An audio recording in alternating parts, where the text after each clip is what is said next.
अगर आप एक सीएसपी संचालक हैं, अगर आप एपीएस चलाते हैं तो आपको बहुत कुछ का गाइडलाइन आपको पूरा करना पड़ेगा, जो कि इधर ने अभी एनपीसीआई और बहुत सारी जितनी भी एपीएस कंपनीज़ है सबों ने एक गाइडलाइन को जारी किया है जिसको कि आपको फॉलो करना पड़ेगा। अगर आप उसे फॉलो नहीं करते हैं तो आप किसी भी कंपनी के एपीएस नहीं चला सकते। अगर कोई भी सीएसपी आप ले रखे हैं तो आप नहीं चला सकते हैं।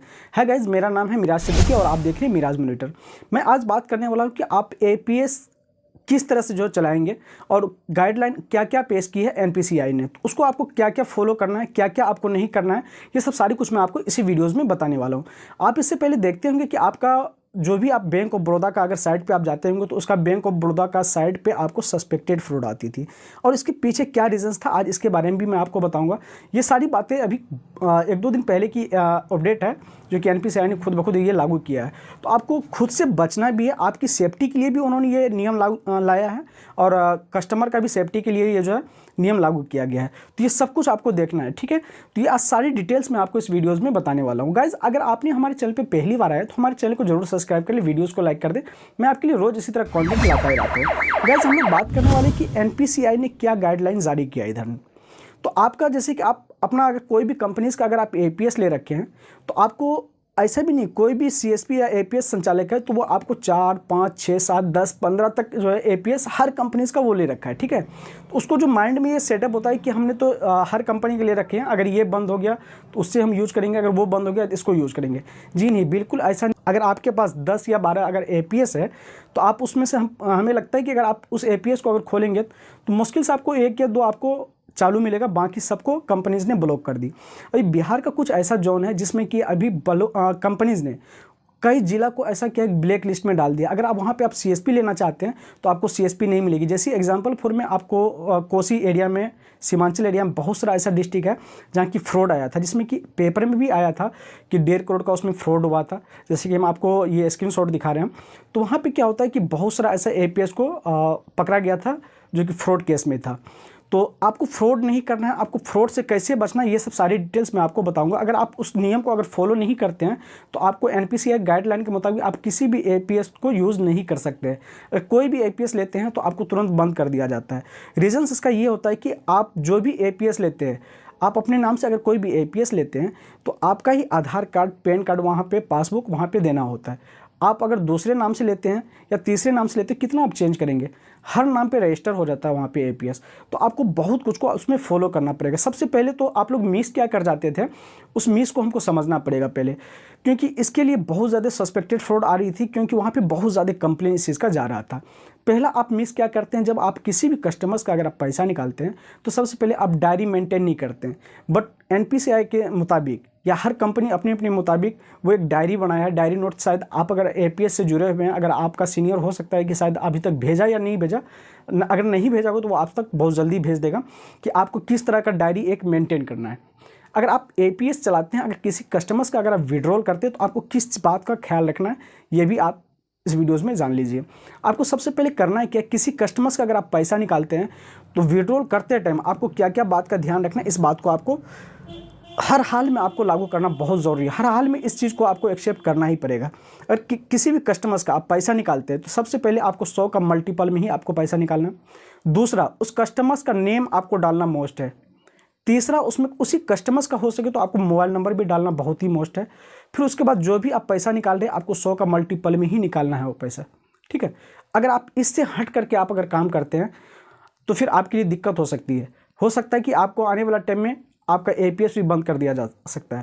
तो इसमें क्या होता है कि आप अगर ये सब सारी डिटेल्स डालेंगे, अगर किसी तरीके का भी प्रॉब्लम आती है तो आपको भी एक तो परेशानी नहीं होगी, दूसरी नहीं तो बैंक को परेशानी होगी, नहीं तीसरा जो है एनपीसीआई को परेशानी होगी।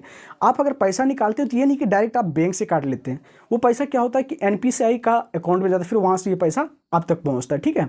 तो एनपीसीआई हम लोग के बीच में जो, यानी हम लोग 3 आदमी के साथ काम करते हैं। पहला तो हम होते हैं फर्स्ट पर्सन, बीच में जो है एनपीसीआई होता है, फिर उसके बाद कंपनी बैंक हो जाती है, ठीक है। तो कंपनीज के बीच में एनपीसीआई होती है, उसके बाद जो है बैंक होती है।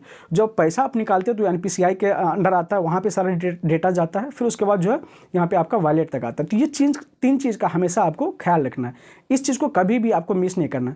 दूसरी बात मैं आपको ये बता दूँ कि आप अगर एपीएस अगर 10, 15, 20 चलाते हैं तो आपको 10, 15, 20 एपीएस नहीं चलाना किसी भी हाल में। नहीं तो आप एक भी एपीएस यूज़ नहीं कर सकते, क्योंकि इसमें बहुत सारी चीज़ को आपको ख्याल रखना पड़ेगा। अगर किसी भी एपीएस को यूज़ करते हैं, आप फर्स्ट टाइम एक ऐसा एपीएस उठाइए जो कि एक तरह से उसको पहले वेरीफाई कर लीजिए, जांच लीजिए कि ये जो है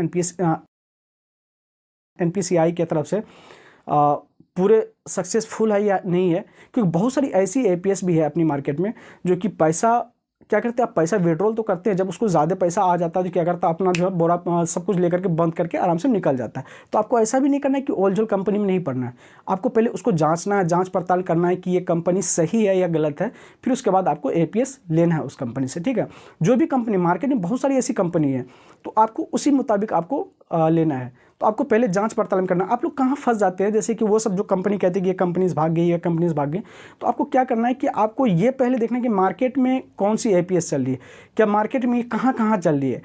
आपको तो जैसे आप इस चीज़ पे अगर आप जाते हैं तो उसको आप सर्च करेंगे, पहले गूगल पे सर्च करेंगे, बहुत सारा ऐसा चीज़ें हर जगह आप सर्च करेंगे, जैसे कि यार दोस्त है या किसी भी कैफ़े में आप जाके पता कर सकते हैं, या जिसको नॉलेज है इसके बारे में, उनसे आप पता कर सकते हैं कौन सा एपीएस ले जो कि बेहतर रहेगा। कितना आदमी होता है कमीशंस के लालच में कोई भी एपीएस ले लेता है, जैसे बहुत सारा ऐसा एपीएस है कि कमीशंस हाईएस्ट दिखा देता है। हाईएस्ट दिखाने के बाद क्या होता है कि आदमी को लगता है कि ये बहुत ही बेहतर है, लेकिन उसको ये परिणाम पता नहीं चलता है, उसको परिणाम का तब पता चलता है कि जब वो पैसा लेकर के रफू चक्कर हो जाता है, ठीक है गाइज। तो आपको इस बात का भी ख्याल रखना है। दूसरी बात का आपको ये भी ख्याल रखना है कि बहुत सारी एपीएस संचालक है, कोई भी ऐसी चीज़ है अभी का दौर में, अगर आप सांस भी लेते हैं तो उसका भी एक जो कुछ ना कुछ पैसा आपको पेड करना होता है, क्योंकि कोई भी एपीएस आपको बगैर रजिस्ट्रेशन का आपको नहीं दे सकती, उसका कुछ ना कुछ रजिस्ट्रेशन चार्ज होता है, चाहे 100 रुपया हो, 200, 400, 500, 1000 रुपये, उसका एक रजिस्ट्रेशन चार्ज होता है जो कि आपको वो देना होता है। वो एनपीसीआई के मुताबिक उसका सबका अलग अलग होता है, सब कंपनी अपना अपना हिसाब से बांध देता है, तो इस चीज़ को आपको देखना पड़ेगा, ठीक है। तो आपको डायरी मेंटेन करना बहुत ज़रूरी है, प्लस जो डायरी मेंटेन करने के साथ साथ आपको जो जैसे डायरी मेंटेन करते हो, आप डायरी किस तरह से मेंटेन करेंगे ये भी बात आप जान लीजिए। डायरी मेंटेन करने का मतलब है कि जो कस्टमर का आप पैसा निकाल रहे हैं उस कस्टमर्स का नाम होना चाहिए, उसका मोबाइल नंबर होना चाहिए, उसका आधार नंबर वहाँ पे होना चाहिए, प्लस वो कितना अमाउंट लिया है, विड्रॉल किए या ट्रांसफ़र किए, उस चीज़ को वहाँ पे आपको दर्शाना है।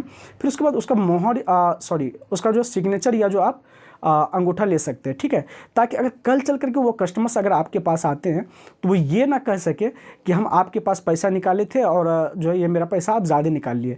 तो आपके पास सारी ट्रांजैक्शन, एक तो आपको ट्रांजैक्शन लिस्ट में भी आप सही तरीक़ा से देख पाएंगे उसका सारा नाम के साथ, फिर अपना डायरी मेंटेन भी देख सकते हैं। और बहुत सारा ऐसा कस्टमर्स है क्या करते हैं, वो कंप्लेन कैसे करता है, आपको आज ये भी आज जान लीजिए कि कंप्लेन आपके नाम से कैसे जाता है कहीं पे भी। तो आजकल का दौर ऐसा हो गया है कि आजकल हर आदमी तेज़ हो गया अपने आप में, अगर देखा जाए तो। पहली बात तो ये है कि कस्टमर आपके पास आता है, अगर विड्रॉल करने आया, सपोज आप अभी इधर गाइडलाइन भी कर दिया है एनपीसीआई का कि आप एक बार में जो है यानी आधा घंटा यानी 30 मिनट के अंतराल पे आप अंगूठा लगा करके पैसा निकाल सकते हैं, फिर उसके बाद 30 मिनट के बाद ही निकाल सकते हैं। तो आपको अगर जब पैसा अगर निकल गया है कस्टमर्स का, तो फिर उसके बाद अगर 10,000 के अधिक अगर जरूरी है 10,000 से, तो उसको फिर 30 मिनट का वेट करना पड़ेगा। लेकिन वो कस्टमर को जब वो वहाँ से बता दिया जाता है कि नहीं आप आधा घंटे के बाद आइए, तो उसको लगता है नहीं फिर हम निकाल लेंगे, वो क्या करता है तीसरा जगह पे चला जाता है। तीसरा जगह पे जाने के बाद क्या होता है, फिर वो अंगूठा फिंगर लगाता है तीसरा शॉप पे, वहाँ पे जाने के बाद क्या होता है वो पैसा फंस जाता है। जैसे फंसता है तो उसे लगता है कि वही व्यक्ति ने निकाल लिया, तो वो आप पे क्लेम कर देता है कि भाई साहब आपने पैसा निकाले, आप मेरा पैसा ज़्यादा निकालिए। उसको लेकिन ये पता नहीं कि आपने 30 मिनट के अंदर ही अंगूठा लगा दिए हैं, उसमें क्या होगा पैसा फंस गया है।